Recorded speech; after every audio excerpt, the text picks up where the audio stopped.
2 Chronicles chapter 21. Si King Jehoram ng Juda. Namatay si Jehoshaphat at nilibing siya sa libingan ng mga hari sa city ni David. Ang anak niyang si Jehoram ang pumalit sa kanya bilang hari. Ang mga kapatid ni Jehoram ay sina Azariah, Jehiel, Zechariah, Azariahu, Michael at Shephatiah.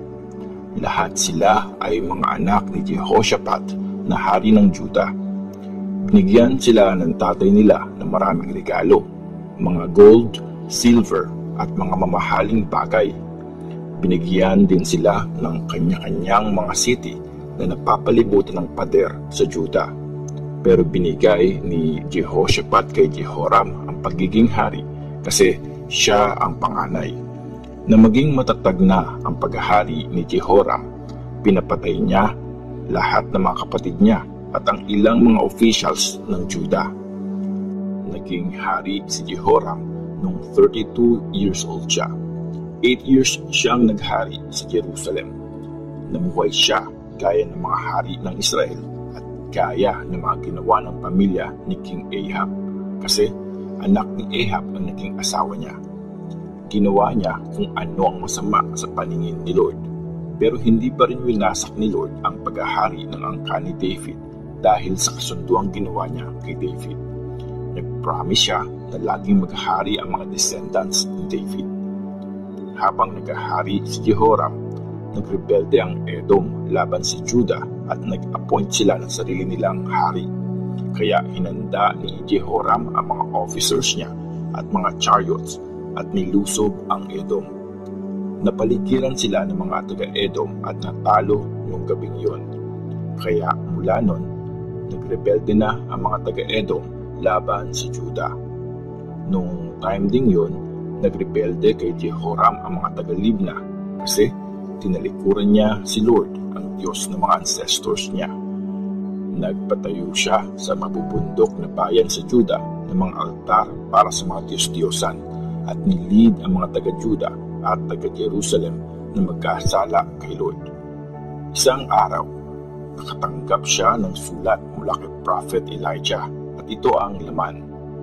Ito ang sinasabi ni Lord, ang Diyos ng ancestor mong si David. Hindi mo ginaya ang mga ginawa ng tatay mong si Jehoshaphat at ni King Asa ng Juda. Instead, ginawa mo rin kung ano ang ginawa ng mga hari ng Israel. Nilid mo ang mga taga-Juda at mga taga-Jerusalem na magtaksil sa Diyos gaya ng ginawa ng angkan ni Ahab sa Israel. Pinatay mo din ang mga kapatid mo na mas mapuputing tao kaysa sa iyo.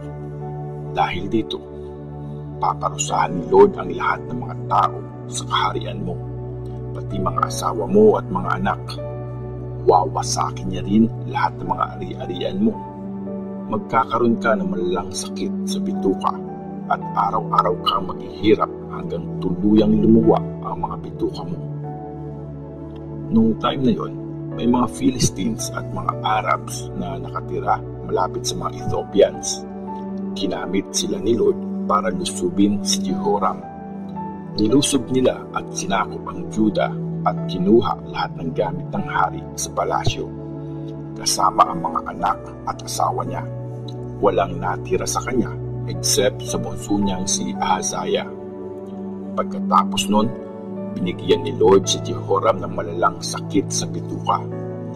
2 taon siyang nagdusa sa sakit niya hanggang sa mamatay siya. Hindi gumawa ng bonfire ang mga tao para ipagluksa ang pagkamatay niya, gaya ng ginawa nila sa mga ancestors niya. Naging hari si Jehoram nung siya ay 32 years old.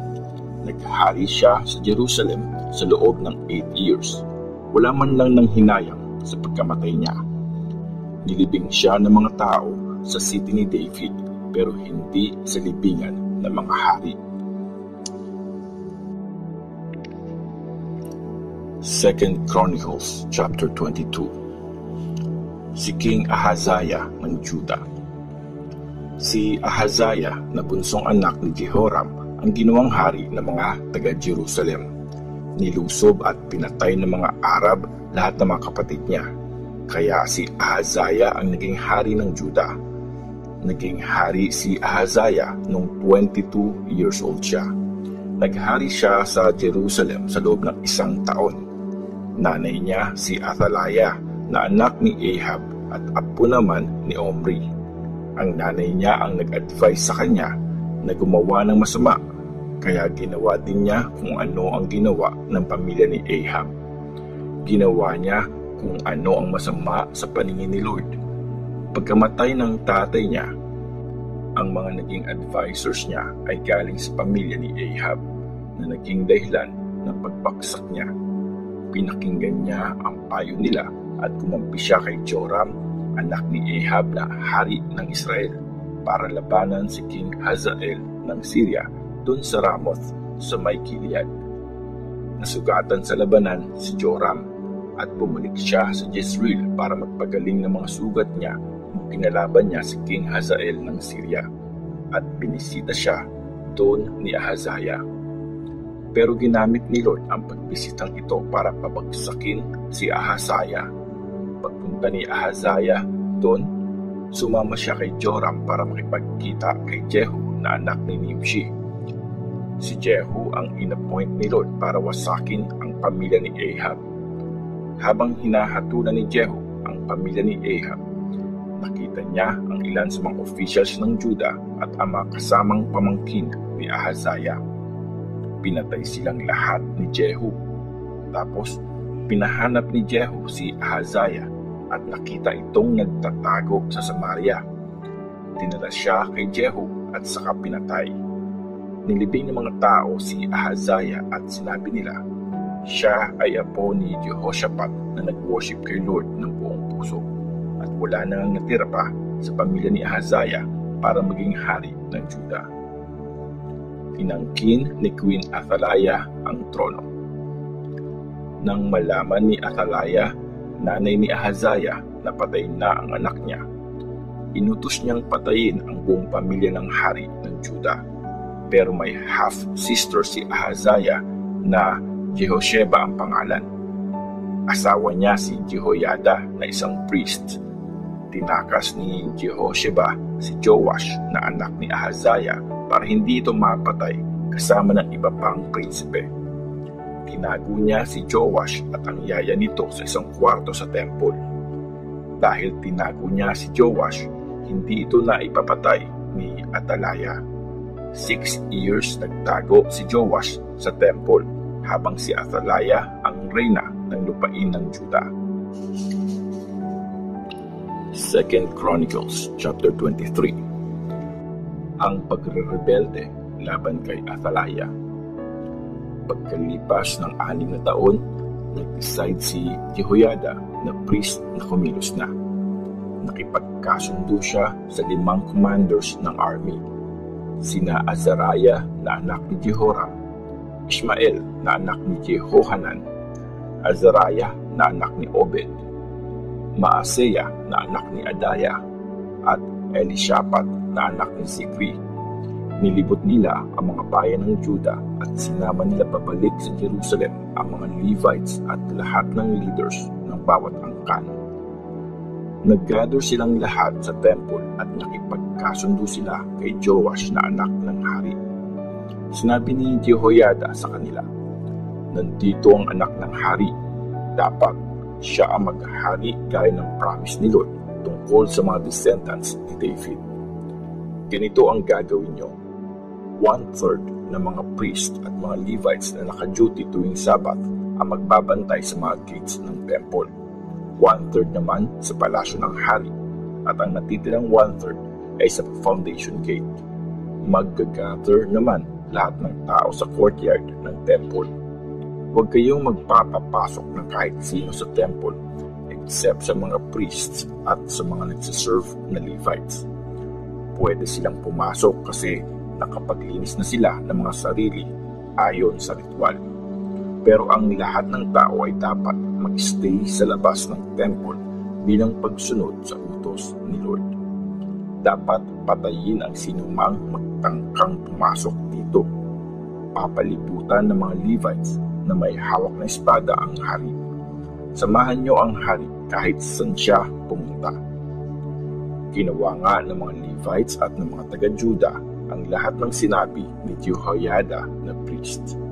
Bawat leader ay may kasamang mga tauhan tuwing may duty sila o tuwing Sabbath. Hindi kasi sila pinapauwi ni Jehoiada. Binigay ni Jehoiada sa mga commander ang mga sibat at mga shield ni King David na nasa temple. Kinuha niyang guard ng hari lahat ng mga tao at may kanya-kanya silang armas. Nakabantay sila sa south hanggang sa north ng temple at sa paligid ng altar sa harapan ng temple. Tapos, nilabas ni Jehoiada si Joash na anak ng hari at isinuot sa ulo nito ang korona. Binigay ni Jehoiada sa kanya ang copy ng kasunduan sa paghahari at prinoclaim niya na si Joash bilang hari. Tapos, inanoint ni Jehoiada at ng mga anak niya si Joash at sumigaw ang mga tao, "Mabuhay ang hari!" Narinig ni Athaliah na tumatakbo ang mga tao habang sumisigaw ng papuri sa hari. Kaya pumunta siya sa temple. Nakita niya doon na nakatayo ang hari sa may haligi ng entrance, katabi ng mga commander at ng mga taga-ihip ng trumpets. Nakita niya rin na nagsisigawan at nagsasaya ang lahat ng mga tao habang pinapatunog ang mga trumpets. Nag-lead sa celebration ang mga singers habang tumutugtog ang mga musicians. Pinunit ni Athaliah ang damit niya at sumigaw, "Mga traidor!" Ayaw ni Jehoiada na mapatay si Athaliah sa may temple, kaya inutusan niya ang mga commander ng army. "Dalhin niyo siya sa harap ng mga bantay at patayin niyo ang sinumang magliligtas sa kanya." Kaya hinuli nila si Athaliah. Dinala siya sa may horse gate ng palasyo at doon siya pinatay. Ang mga magagandang ginawa ni Jehoiada. Gumawa si Jehoiada ng kasunduan sa mga tao at sa hari na dapat silang maging bayan ni Lord. Pumunta silang lahat sa temple ni Baal at winasak yun. Tinurog din nila ang mga altar at mga ribulto nito. Tapos, pinatay nila sa harap ng mga altar si Matan na priest ni Baal. Inassign ni Jehoiada ang mga priest at mga Levites para mga laga sa temple. Sa kanila inassign noon ni King David ang duty na ito. Sila din ang nagsusunog ng mga offering para kay Lord, ayon sa law ni Moses. Sila din ang in charge sa mga music at mga celebration. Naglagay din si Jehoiada ng mga guard sa mga gate ng temple para hindi makapasok ang sinumang tinuturing na marumi ayon sa ritual. Tapos, sinama niya ang mga commander, mga matataas na officers ng army, mga leader ng bayan at lahat ng tao para ihatid ang hari mula sa temple papunta sa palasyo. Dumaan sila sa malaking pintuan at pinaupo sa trono ang hari. Tuwang-tuwa ang lahat ng mga tao at naging peaceful ang bayan matapos mamatay ni Athaliah.